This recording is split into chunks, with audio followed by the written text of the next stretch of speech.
Guys, nandito tayo sa 101 Street, 82 Avenue. So dito tayo na bumabagay kasi para mag-vlog ako guys. Ayan guys. Malapit na tayo sa 102 Street, 82nd Avenue guys. So ito guys, pang 68 na videos na ito guys. Kanina pang 67 pero hindi ko pa na-upload yung kanina guys. Pagkatapos nito guys, i-upload ko rin itong dalawa guys. So ngayon punta na tayo dun sa McDonald's. Ayan guys, maluwag dito guys. Pero guys, mas gugustuhin ko pang tumira sa Pinas guys kaysa dito. Sabi kasi ng mga tao ay okay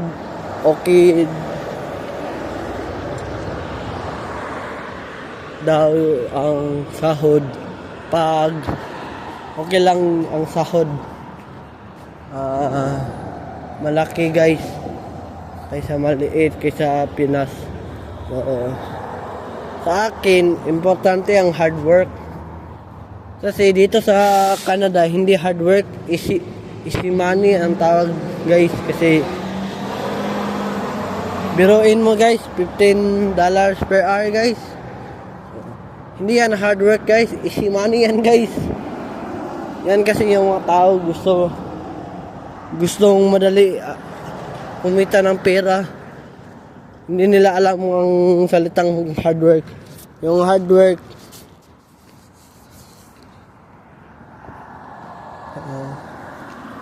kailangan dapat magsakripisyo ka.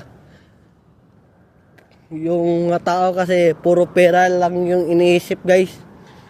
Hindi nila alam na ako dito sa Canada ay nahihirapan ako guys. Namimiss ko na yung pinsan ko guys. Yung mga pinsan ko, yung mga barkada ko guys.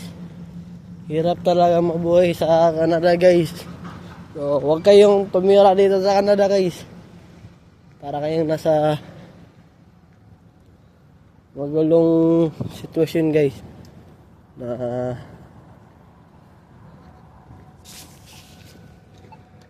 walang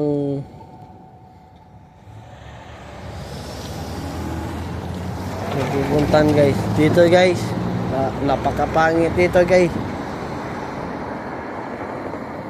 Hindi ko alam kung bakit may mga taong sasabi na maganda daw sa Canada kaysa Pinas. Sa akin, mas maganda tumira sa Pinas kasi buti doon. Walang nag-English doon guys. Walang nag-English. Puro Bisaya lahat guys. So, maiintindihan mo yung sinasabi nila guys. Bisaya at Tagalog guys.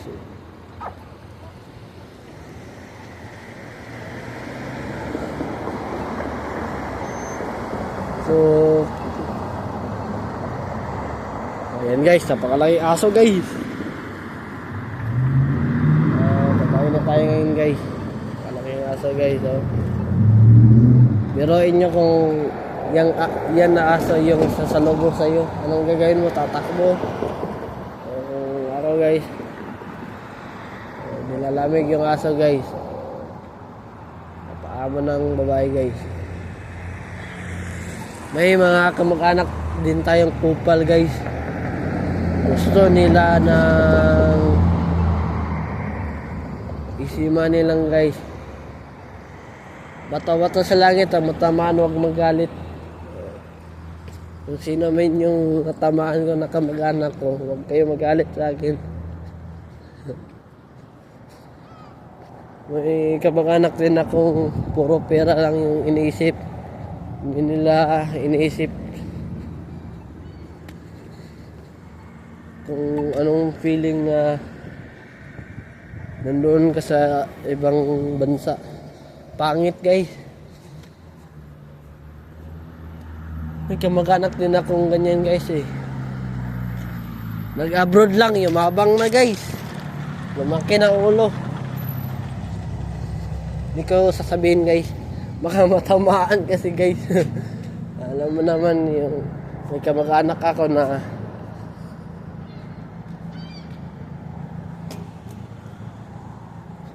malaki yung ulo pag may pera guys. Hindi ko sasabihin guys. Basta alam mo, may pinsan akong alam yun kung sino yung binabanggit ko guys. Kasi nung nagkapera na yung kamag-anak ko guys, lumaki yung ulo bigla.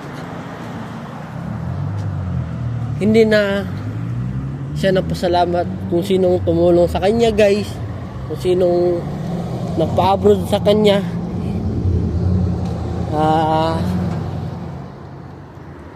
So kinukwentahan pa niya guys na malaki yun, nung malaki din yung naitulong niya, kinukwentahan niya guys. So sa mga mayayabang na kamag-anak dyan, o may kamag-anak na mayayabang, huwag kayong kupal pagdating sa pera.